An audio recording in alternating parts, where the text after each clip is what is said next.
महाकारुणिक तथागत सम्यक संबुद्ध भगवंतांनी उपदेश केलेला धम्म आणि त्यांचा श्रावक संघ या तीनही रत्नांना सर्वप्रथम त्रिवार पंचांग प्रणाम करतो. विश्वरत्न बोधिसत्व डॉक्टर बाबासाहेब आंबेडकर आणि माता रमाई यांना त्रिवार पंचांग प्रणाम. राष्ट्रपिता ज्योतिबा फुले आणि सावित्रीबाई फुले यांना त्रिवार पंचांग प्रणाम. संत कबीर आणि ज्या महामानवांनी लोकांचं कल्याण झालं पाहिजे म्हणून आपलं आयुष्य खर्ची केलं, मग ते कोणत्याही जातीपंथ धर्माचे असो, त्या सर्वांना वंदन. आणि दरवारी विहारात गेलं पाहिजे हा बाबासाहेबाचा संदेश घेऊन भारतीय बौद्ध महासभा तालुका शाखा धामणगाव रेल्वेचे संपूर्ण पदाधिकारी आणि या युवक विहारामध्ये उपस्थित असलेले सर्व माझे बौद्ध उपासक आणि उपासिका आणि सर्व माझे कल्याण मित्र या सर्वांना जय भीम करतो. सुखो बुद्धानुत्पादो सुका सद्धम्म देशना सुका संगस सामग्री समग्गानं तपो सुखो. सुखद आहे बुद्धाचे उत्पन्न होणे, सुखद आहे धम्माची देशना ऐकणे, सुखद आहे संघाची एकता आणि सुखद आहे सामूहिक केलेलं तप. बुद्धाचे उत्पन्न होणे सुखद का म्हटलं गेलं आहे? कारण की दुर्लभो बुद्धानुत्पादो इमस्मी लोके, ह्या जगामध्ये दुर्लभ अशी गोष्ट आहे बुद्धाचे उत्पन्न होणे.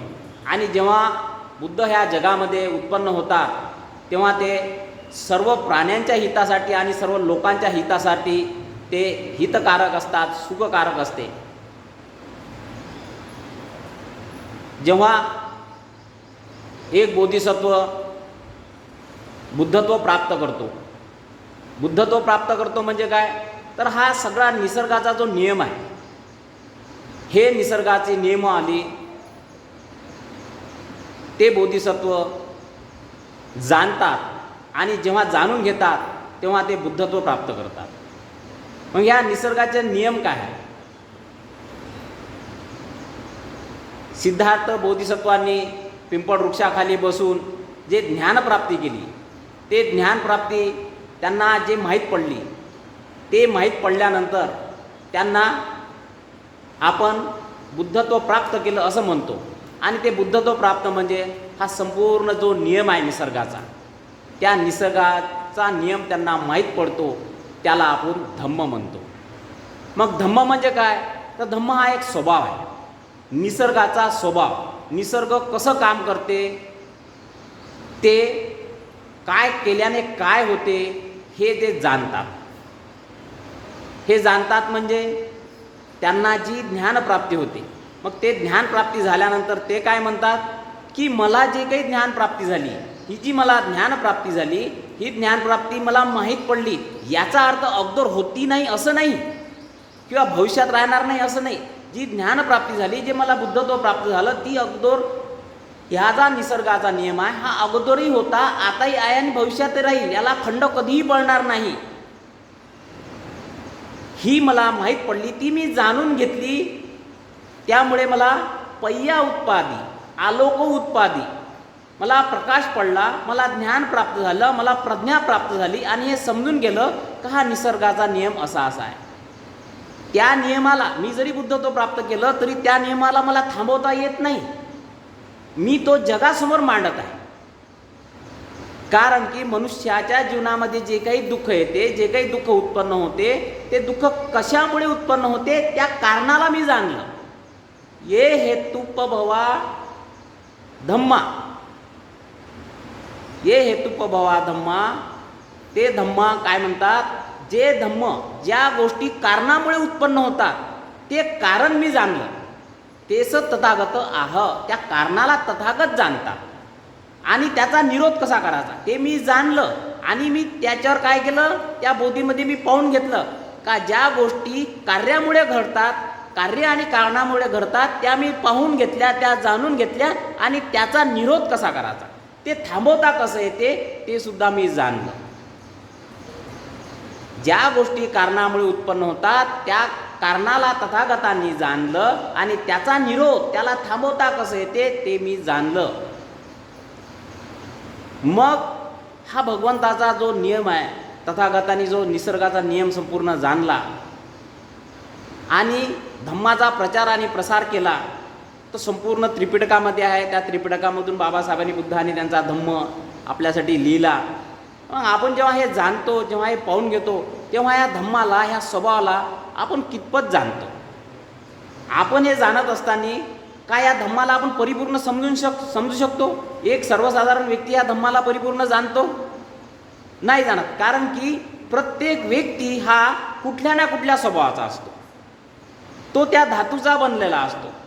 तो ज्या धातूचा बनला असतो, जो ज्या स्वभावाचा असतो, त्याला ज्या गोष्टी धम्माच्या आवडते त्या तो जास्त ग्रहण करतो आणि त्या गोष्टी ग्रहण केल्यानंतर त्याचं जास्त आचरण करतो आणि त्याच लोकांपुढे मांडतो.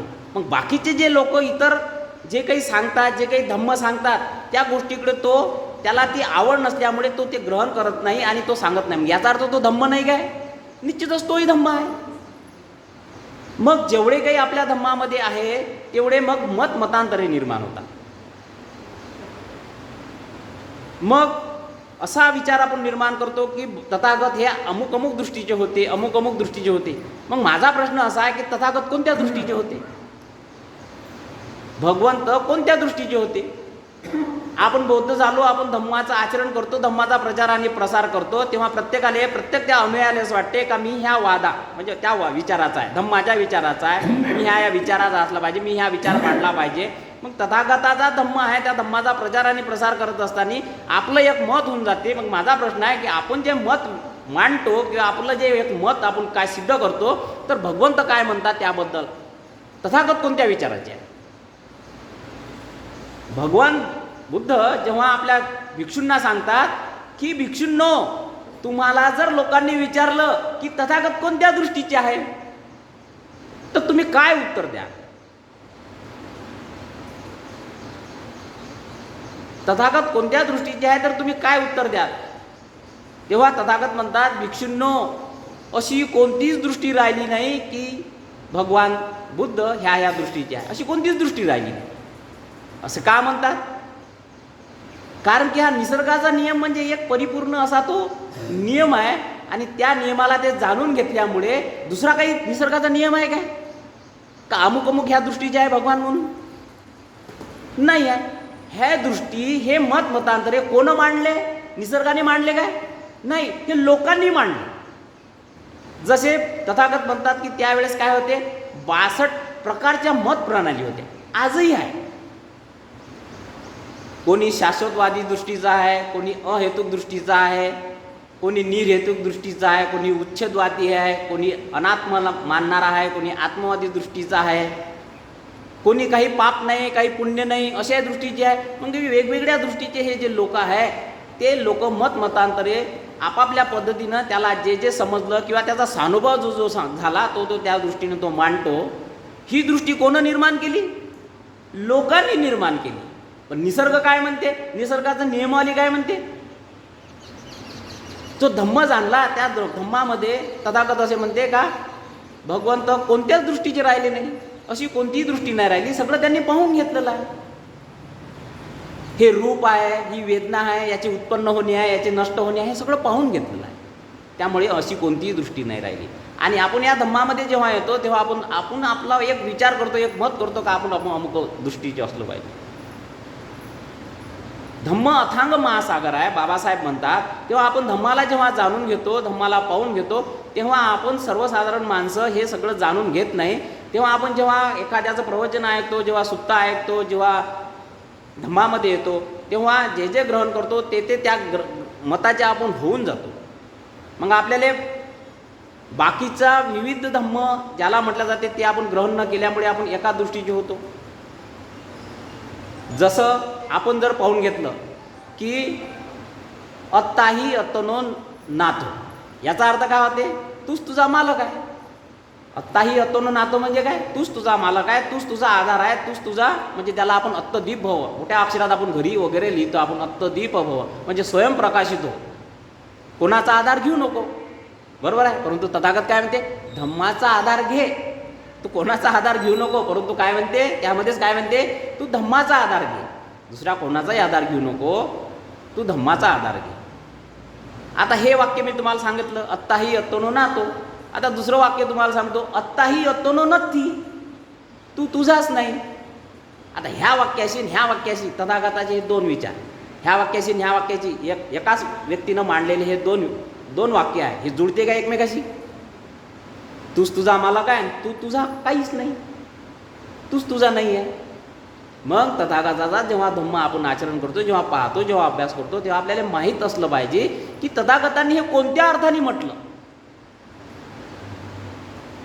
आत्ताही येतो ना तो हे जेव्हा म्हणते तेव्हा तू तुझा मला काय, मी सांगतो त्या पद्धतीने कर. तुला निर्वाणाचा साक्षात्कार करण्याकरता कोणाची आधाराची गरज नाही, धम्माचा आधार घे. तू तुझा निर्वाण तू स्वतः प्राप्त करू शकतं. म्हणजे तू त्या संबंधी तू मला काय, तुला मुक्तीला जाण्यासाठी तू मी सांगितलेल्या रस्त्याचा जर स्वीकार केला, अवलंबन केलं, तर तू तुझी मुक्ती किंवा तू तुझा निर्वाणाचा साक्षात्कार तू प्राप्त करून घेऊ शकतो. आणि आत्ताही येतो नत्ती या संबंधाने काय म्हणतात? धम्मपद आहे, पुत्तामत्ती धनमत्ती इति बालो विहती अत्ताही यतो नत्ती कुतो पुत्तन कुतो धन. काय म्हणतात? माझा पुत्र, माझं धन, असं करत मूर्खत्रस्त होऊन जातो ह्या जगात. माये पोट्ट, माये धन ह्यामध्ये त्या विवंचनेमध्ये पडतो. पण तथागत म्हणते, अरे म्हणते तू तुझाच नाही, तू तुझाच नाही तर कोणाचं पोट्टन कोणाचं धन? विविध आहे की नाही, विविधता आहे की नाही धम्मामध्ये? ह्या गोष्टी आपण समजून घेतल्या पाहिजे. मग असं का होते? तथागतांनी त्यावेळेस भिक्षू काही तथागतांकडे आले होते आणि बाकीच्या मतांतराबद्दल सांगितलं होतं. काही परिव्राजक आहे, काही लोक आहे, काही म्हणतात की माझंच तत्व खरं, माझंच तत्व खरं. तो दुसरा म्हणते नाही त्याचं तत्व खरं नाही, माझंच तत्व खरं. मग याबद्दल तथागतांनी त्याला भिक्षूंना सांगितलं होतं. फार वर्षापूर्वी एक घटना घडली की त्यावेळेस असं घडलं की एक राजा होता आणि त्यांनी हे कसे लोक मतांतरे करतात आणि त्यांना आपापले मतच कसे खरे वाटतात हे पटवून देण्यासाठी त्यांनी काय केलं, एका ठिकाणी एक हत्ती आणला आणि तिथे आंधळे लोक आणले आणि आंधळ्या लोकांना बोलावल्यानंतर एक मोठा भव्य दिव्य हत्ती उभा ठेवला आणि त्या आंधळ्याला विचारलं की ह्या तुम्ही हत्तीले पाहून घ्या, ह्या हत्तीले पाहिल्यानंतर तुम्ही मला सांगा की हत्ती कसा असतो. आता आंधळे आले, पाहायला लागले. काहींनी काय केलं, हत्तीच्या पायाले धरलं आणि चाक पडलं. काहींनी काय केलं, हत्तीच्या त्या सोंडीले आणि ज्या समोरच्या जो मान असते त्याला पकडलं. काहींनी काय केलं, हत्तीच्या कानाले पकडलं, त्याला चाच तोडून पाहिलं आणि त्यांनी त्यांचं निदान लावलं का असा असा हत्ती आहे. मग हे झाल्यावर विचारलं, त्या राजाने त्या आंधळ्या व्यक्तींना विचारलं, आता सांगा बरं हत्ती कसा आहे. तेव्हा काही आंधळे समोर आले आणि काय म्हणते, हत्ती राजाला म्हणते, हत्ती हा म्हणते जसा झाडाचा बुंदा आहे ना म्हणते तसा हत्ती आहे म्हणते. म्हणजे त्यांनी काय पकडलं होतं, पायच पकडले होते त्या बुंद्याले. मग त्या हत्ती कसा आहे बा, त्या बुंद्यासारखा आहे. ज्यांनी कानाले पकडलं होतं ते काय म्हणते, नाही नाही म्हणते हत्ती तसा नाही म्हणते, हत्ती म्हणते सुपासारखा आहे म्हणते. ते कोण म्हणते हत्ती सुपासारखा कोण म्हणते, कारण की त्यांनी कानाले पकडलं होतं. म्हणजे आपण जे ग्रहण करतो, आपण जे पाहून घेतो त्याप्रमाणे आपण मतांतरे करतो. आणि त्यावेळेस तो राजा जेव्हा त्यांना जे आंधळे जेव्हा राजाला सांगून राहिले तेव्हा आपापसात ते लोक भांडून राहिले का नाही मी जो हत्ती पाहिला तो तसाच आहे, तो दुसरा आंधळा काय म्हणते मी हत्ती पाहिला असाच आहे. आपापसात भांडून राहिले असंच आहे म्हणते. आजही आपण सगळेजण बौद्ध असताना काय आपण एकमेकाच्या तत्वात बौद्ध असून सुद्धा बौद्धाचे तत्व जेव्हा आपण एकमेकाला मांडतो तेव्हा ते तत्व खरं नाही, हे तत्व खरं आहे, हे तत्व तो सांगते ते काही बरोबर नाही, याचं बरोबर आहे, ह्या संस्थेचं बरोबर आहे, त्या संस्थेचं बरोबर नाही, असे मतांतरे करत नाही काय आपण. काय आज अशी परिस्थिती नाही आहे, तशीच परिस्थिती आहे. जरी आपण बौद्ध आहे तरी अशीच परिस्थिती आहे. पण आपल्यामध्ये एवढा संभ्रम आहे का अजूनही आपण पुनर्जन्माले नाही समजू शकलो.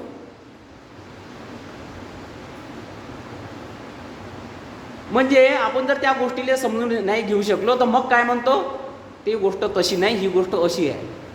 कारण की आपण आपल्याला पहिले सांगितलं आहे तर्काच्या भरोश्यावर आणि बुद्धीच्या भरोश्यावर ते ग्रहण करा. पण माझं म्हणणं आहे का तुझी बुद्धी किती आहे, तुझा तर्क किती आहे, हे महत्त्वाची गोष्ट आहे ना. आपला तर्क किती असला पाहिजे, आपली बुद्धी किती असली पाहिजे, याची आपण लिमिटेशन आपण जर जाणले तर समजून येते. बुद्ध धम्मामध्ये दोन गोष्टी आहे. एक संवृत्ती सत्य म्हटलं जाते, एक आहे परमार्थ सत्य.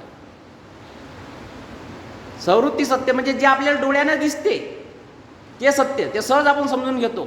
पण काही सत्य धम्मामध्ये असे आहे का जे परमार्थ सत्य असे आहे की जे डोळ्यानं दिसतच नाही, आणि त्या सत्याले आपण जाणत नाही, म्हणून आपण म्हणतो हे सत्य नाही आहे. ह्या ज्या दोन गोष्टी आहेत त्या दोन गोष्टीमध्ये आणि आपल्या आकलन शक्तीच्या नुसार आपण जेव्हा ते ग्रहण करतो तेव्हा आपण त्या गोष्टीले मतांतर करतो आणि ती गोष्ट नाही. धम्म अथांग महासागर. ह्या गोष्टी जेव्हा आपण समजून घेतो तेव्हा आपल्याला समजून घ्या लागल की ह्या गोष्टी कशा आहेत. त्याच्यानंतर पुनर्जन्म एवढा सहज आणि सोपा आहे, सहज आणि सोपा आहे, पण आपण तो क्लिष्ट करून टाकतो. का क्लिष्ट करून टाकतो? कारण की आपण ज्या समाजामध्ये ज्या भूमीमध्ये वावरतो त्या भूमीमध्ये इतर जेव्हा पुनर्जन्माची व्याख्या करते तेव्हा आपल्याला असं वाटते का ते पुनर्जन्माची व्याख्या इथं घातली किंवा कशी काय आहे. आपण ह्या गोष्टी समजून घेतल्या पाहिजे का ते तथागत आत्म्याशिवाय पुनर्जन्म म्हणतात आणि इतर पंथ किंवा इतर विचाराचे लोक आत्म्याचा पुनर्जन्म म्हणतात. त्या आपण हे समजलं पाहिजे का तथागत कोणत्या अर्थाने पुनर्जन्म म्हणतात. कोणतीही गोष्ट शून्यातून निर्माण होत नाही तर ती कारणानं निर्माण होते. पहा वाक्य, कोणतीही गोष्ट शून्यातून उत्पन्न होत नाही तर ती कारणानं निर्माण होते. निर्माण झालेली वस्तू, पहा मी पुनर्जन्मासहित तुम्हाला सोपं करून देतो. निर्माण झालेली वस्तू तिच्यामुळं जी वस्तू निर्माण होते त्या वस्तूचे हे वस्तू काय होते, कारण बनते. आणि ही वस्तू ज्या कारणामुळे उत्पन्न होते, भूतकाळातून काहीतरी कारणामुळे उत्पन्न झाली असेल ना, ही वस्तू ज्या कारणामुळे उत्पन्न होते ते कारण सुद्धा कोणत्या तरी कारणाचं कार्य असते. असंच कार्य कारण कार्य कारण हे सुरू राहते. म्हणजेच काय, एकातून दुसरं उत्पन्न होते, एकातून दुसरं उत्पन्न होते, एकातून दुसरं उत्पन्न होते. त्यालाच कार्यकारण भाव प्रत्यक्ष समुत्पन्न म्हणजे कारणापासून झालेली उत्पत्ती. शून्यापासून काही निर्माण झालं काय, कारणापासून झालेली उत्पत्ती, तेच एकातून दुसरं, त्याला भव म्हणतो. एकातून भव म्हणजे काय, एकातून दुसरं उत्पन्न होणे, त्याला भव म्हटल्या जाते, निर्माण होते. म्हणून तथागत काय म्हणते, एकातून दुसरं निर्माण होते, एकातून दुसरं उत्पन्न होते. म्हणून ह्या जगाले आधी नाही अंतही नाही. ह्या जगाले आधी नाही अंत नाही, कारण हे सगळं चक्र चालूच आहे. मग याला काय म्हटलं जाते, पुन्हा उत्पन्न होणे म्हणजे पुनर्जन्म, कारण की ते कारणापासून उत्पन्न झाला आहे. कारणापासून मग आता आपण पाहू ना, मग आपल्याजवळ काय शरीर आहे आणि मन आहे. हे शरीर आहे, हे मन आहे, हे उत्पन्न झालं ना. आजच्या स्थितीत काय आहे, हे उत्पन्न झालं आहे. तथागत काय म्हणते, शून्यातून तर काही उत्पन्न नाही झालं. मी जो काही मला जे नामरूप म्हटलं हे शून्यातून उत्पन्न झालं नाही, ते कारणापासून उत्पन्न झालं. कारण कोणतं असू शकते हे आपल्याला सहज माहीत आहे. माझे आईवडील एकत्र आले म्हणून मी उत्पन्न झालो, हे सहज दिसते. परंतु त्यांच्यापासून मला काय भेटलं, रूपच भेटलं ना, शरीर भेटलं. ही जी चेतना आहे, हे जे चित्त आहे, ह्या ज्या गोष्टी आहे ह्या कशामुळे निर्माण झाल्या, ह्या कशामुळे उत्पन्न झाल्या, तर त्या कारणामुळे. मग काय, मग पुनर्जन्म कसा, मग अगोदर काहीतरी कारण असेल तेव्हाच उत्पन्न झालं का नाही. मग अगोदरचं नामरूप किंवा हे जे नामरूप आहे, हे नामरूप जीवनभर काहीतरी करते ना, काहीतरी चांगल्या गोष्टी करते, काहीतरी वाईट गोष्टी करते, कुशल करते, अकुशल करते. ज्या काही चांगल्या गोष्टी करते, ज्या काही वाईट गोष्टी करते, त्या कर्माचा काय होतो, विपाक होतो. या कर्माच्या फलस्वरूप या कर्माच्या फलस्वरूप हे नामरूप जे काही जीवनभर करते, या नामरूपाच्या फलस्वरूप नवीन नामरूप उत्पन्न होते. यालाच म्हटलं जाते पुनर्जन्म. हे जे नामरूप जीवनभर जे काही करते याचा परिणाम म्हणून दुसरं नामरूप उत्पन्न होते. मिलिंद प्रश्न वाचा. मग अगोदरचं काही येते काय, अगोदरचं काहीच नाही येत. म्हणून या अर्थानं काही लोक म्हणते पुनर्जन्म नाही आहे.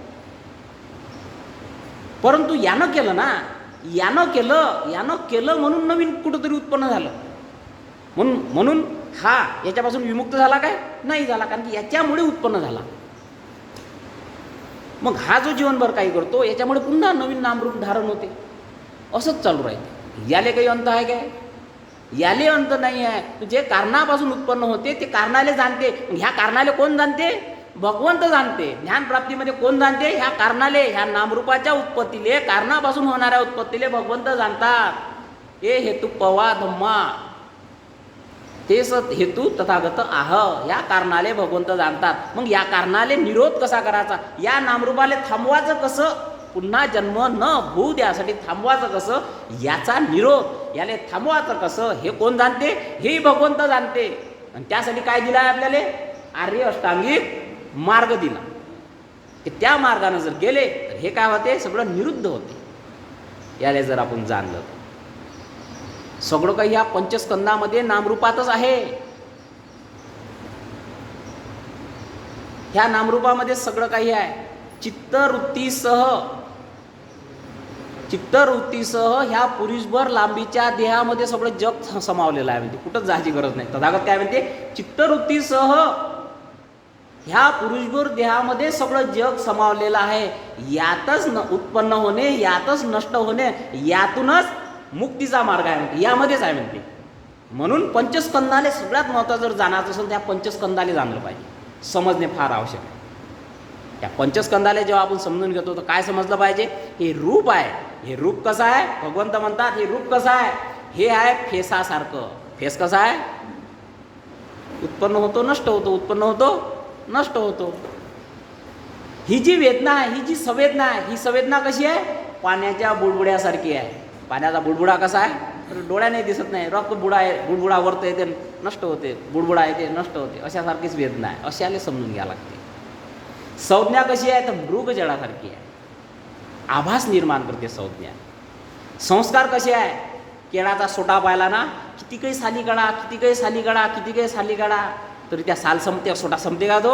असे संस्कार आहे. विज्ञान कसं आहे? ही विज्ञान चेतना कशी आहे? म्हणजे जादूचा खेळ कसा असते? त्या जादूच्या खेळासारखंच आहे. ह्या विज्ञानाला काही परिभाषा नाही. लाकडाच्या ओंडक्यापासून जे ऊर्जा येते ना, त्याला लाकडाची वेदना म्हटल्या जाते, ऊर्जा म्हटल्या जाते, लाकडाचं विज्ञान म्हटल्या जाते. कोळशापासून जे उत्पन्न होते ना ऊर्जा किंवा विज्ञान जे काही उत्पन्न होते त्याला कोळशाची. चक्षूपासून जेव्हा ऐकतो आपण, जेव्हा आता तुम्ही ऐकून राहिले, जेव्हा हे चक्षू आणि माझा आवाज तुम्ही ऐकून राहिले, ज्यामुळे चक्षू विज्ञान जे उत्पन्न होऊन राहिले त्याला चक्षू डोळ्याचं विज्ञान म्हटलं जाते.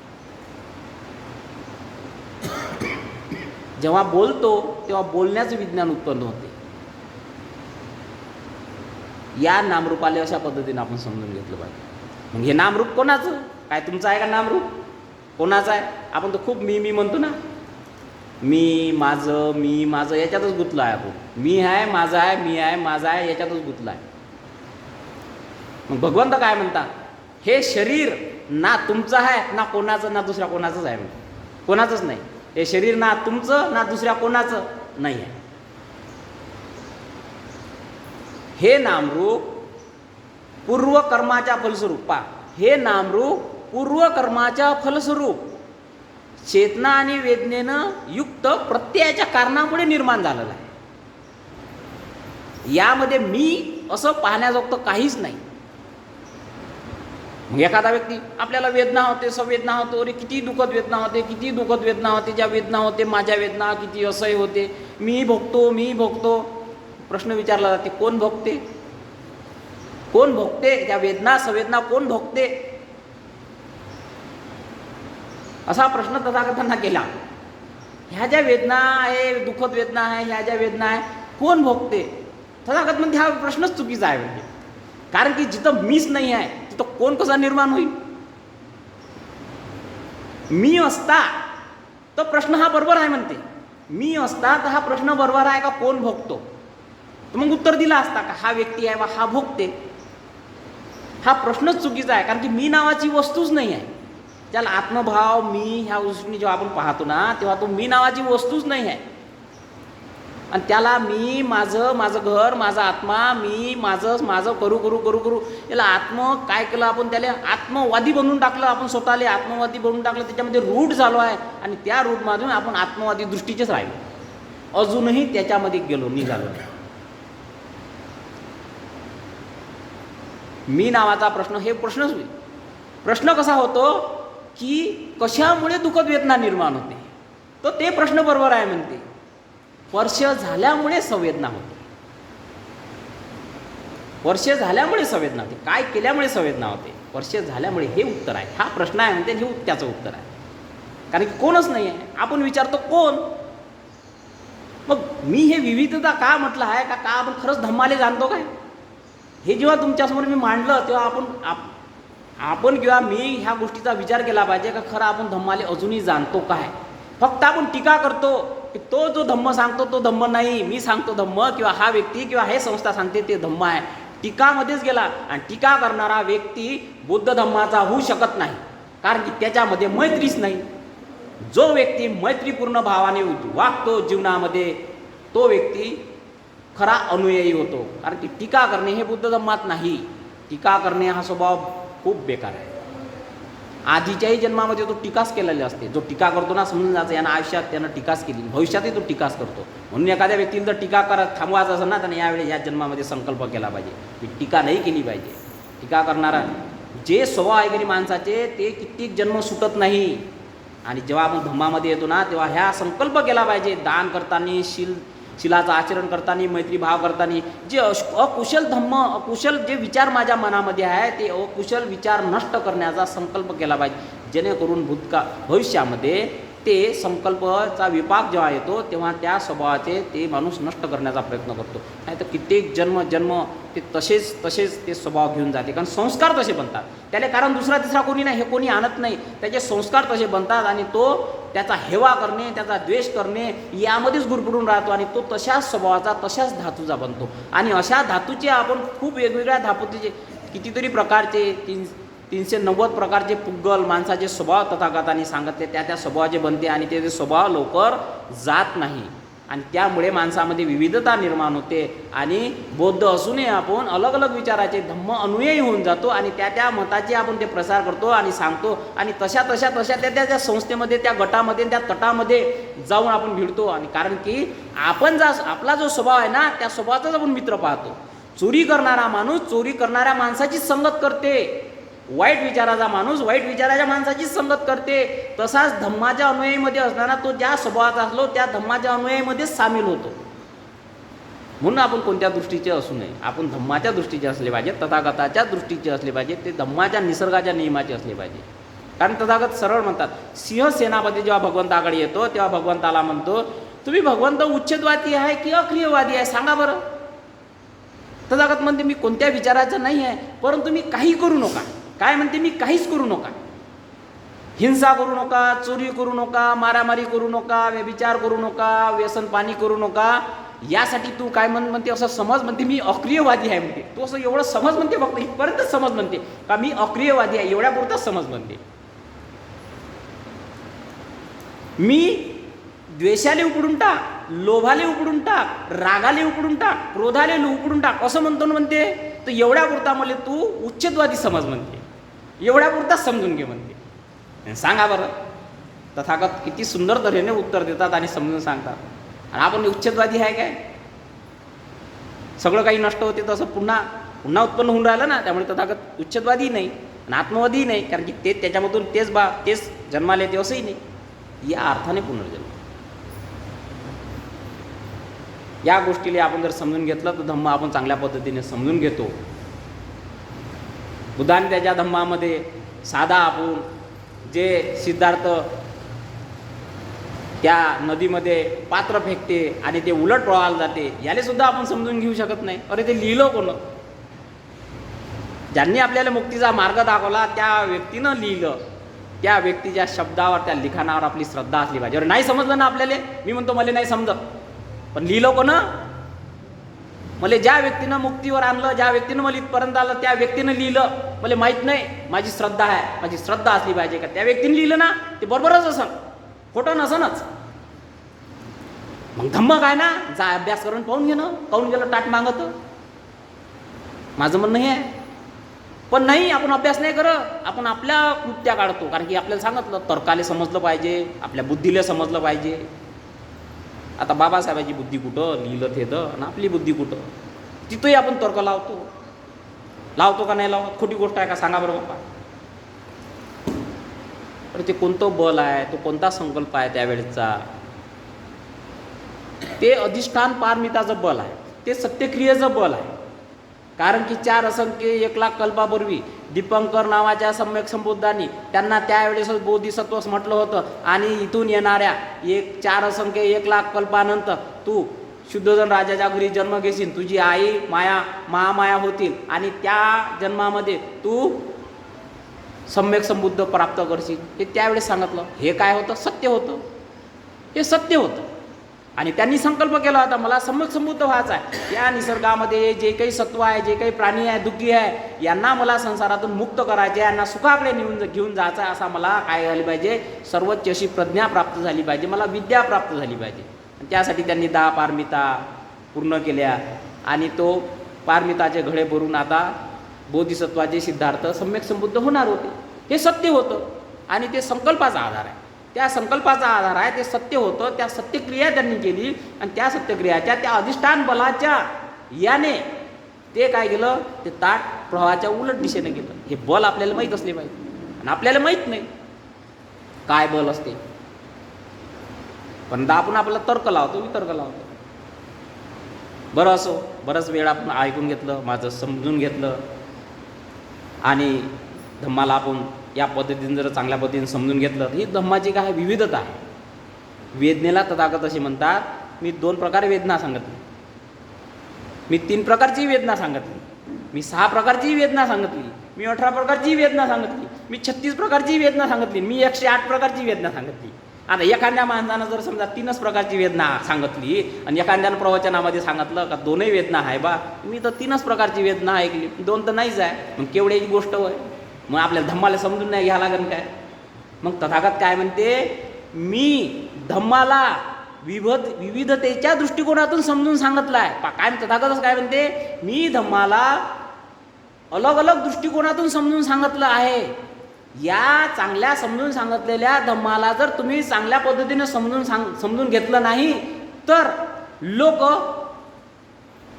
एकमेकालेच काय मतमतांतर निर्माण करतील. तथागतानच सांगितलं. एकमेकाच्या मताले भांडतील, एकमेकाच्या वादविवादात गुरफटून पडतील, हे भगवंतच म्हणतात. म्हणून तुम्ही चांगल्या विविध पद्धतीच्या धम्माला समजून घ्या. आणि हे जर समजून घेतलं निश्चितच त्या आपण या पंचस्कंदाला ज्या पद्धतीने सांगितलं त्या पंचस्कंदाचा एकातून दुसरं उत्पन्न कसं होते हे जर समजून सांगितलं तर आपण चांगल्या पद्धतीने धम्माचं आचरण करू शकतो. जरी आपल्या हातून भूतकाळामध्ये अकुशल कर्म झाले असेल तरी ह्या क्षणापासून जास्तीत जास्त चांगले कुशल कर्म करत राहा, जेणेकरून भूतकाळामध्ये आपण अकुशल कर्म केले असेल त्याचा प्रभाव कमी होऊ शकतो किंवा ते नष्टही होऊ शकते. इतिहासामध्ये हजारो साम्राज्य नष्ट झाले, लयास झाले, कितीतरी संपत्त्या लयास गेल्या. मग आपल्या तुटपुंज्या संपत्तीचा नाश झाला तर दुःख का करत बसायचं? शेवटी हे अनित्य आहे, शेवटी हे संपणार आहे. अनित्य आहे, संपणार आहे, मी नाही, माझं काहीच नाही. या दृष्टिकोनातून आपण पाहून घेतलं तर या रूपाले, या शरीराला काय हे रूप, ह्या रूपाला, या शरीराला रूपाला काय म्हणते? उपादान रहित होऊन कसं पाहायचं? अलग करून पाहायचं, छिन्न भिन्न तुकडे तुकडे करून पाहायचे. हे रूप हे अनित्य आहे, संज्ञा हे अनित्य आहे, हे विज्ञान हे अनित्य आहे. या अनित्यले जाणलं पाहिजे. हे माझं नाही, मी नाही, माझं नाही, रूप माझं नाही, संज्ञा माझी नाही, संस्कार माझे नाही, काहीही नाही. याला उपादान रहित होऊन पाहायचं. म्हणजे त्याला तृष्णेच्या विळख्यामध्ये तृष्णेच्या याच्या बंधनात बांधायचं नाही. याले जर बांधलं नाही तर उपादान रहित होऊन काय आसक्तीपासून विमुक्त आणि विरक्त होऊन जर आपण पाहिलं तर काय होतं? तो स्थिर होतो. मग माणूस काय होतो? तो स्थिर होतो. स्थिर झाल्यामुळे तो शांत होतो आणि शांत झाल्यामुळे मग तो आतल्या आतच निर्वाण प्राप्त करतो. आणि ही निर्वाण प्राप्त करण्याचा मार्ग आहे. अशा पद्धतीने आपल्याला निर्वाण प्राप्त करता येते. माझं आपण ऐकून घेतलं, समजून घेतलं त्याबद्दल मी आपला आभारी आहे, धन्यवाद व्यक्त करतो आणि सर्वांना इथे जय भीम.